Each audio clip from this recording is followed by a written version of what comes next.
দর্শক, রমজানের আর মাত্র একদিন বাকি, আর এরই মধ্যে কিন্তু দ্রব্যমূল্যের যে ঊর্ধ্বগতি সেটি লক্ষ্য করা যাচ্ছে। এই মুহূর্তে রমজানের বাজার পরিস্থিতির আর খবর নিয়ে কুষ্টিয়া থেকে আমাদের সঙ্গে যুক্ত হচ্ছেন সহকর্মী হাসিবুর রহমান রিজু। রিজু, আশা করি আপনি আমাকে শুনতে পাচ্ছেন। রিজু, সারা দেশে দ্রব্যমূল্যের কিন্তু ঊর্ধ্বগতি, তো এই মুহূর্তে কুষ্টিয়া নিত্যপণ্য সহ রমজান সামগ্রীর মূল্য বৃদ্ধির কারণটা কি এবং এই বিষয়ে ক্রেতারা কি বলছেন জানাবেন আমাদের।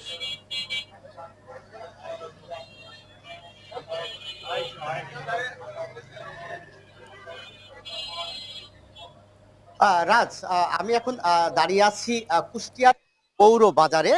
কুষ্টিয়ার সবচাইতে পাইকারি এবং খুচরা বিক্রয় কেন্দ্র, বিশেষ করে এখানে আমি সকাল থেকে এখানে বিভিন্ন ব্যবসায়ীদের সাথে কথা বলেছি, ক্রেতাদের সাথে কথা বলেছি। ক্রেতারা যেমনটি বলছে যে রমজান সামনে রেখেই কিন্তু সব ধরনের দ্রব্যের মূল্য কিন্তু বৃদ্ধি পেয়েছে, এবং তারা যে কি বলছে যে রমজান আসলেই ব্যবসায়ীরা তারা সিন্ডিকেট করে সবকিছুর দাম বৃদ্ধি করে। রমজান আসতে যদিও একদিন বাকি রয়েছে, ক্রেতারা কিন্তু এই এই আগ থেকেই কিন্তু কেনাকাটা তারা শুরু করেছে। আমি ব্যবসায়ীদের সাথে কথা বলেছিলাম যে আসলে এই দ্রব্যমূল্য বৃদ্ধির কারণ কি।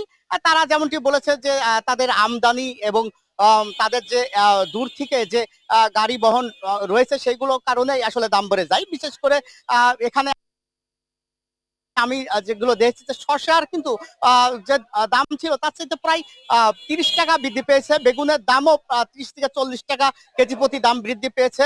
লেবুর দাম কিন্তু বেড়েছে হালি প্রতি প্রায় 80 টাকা মতো লেবুর দাম বেড়েছে।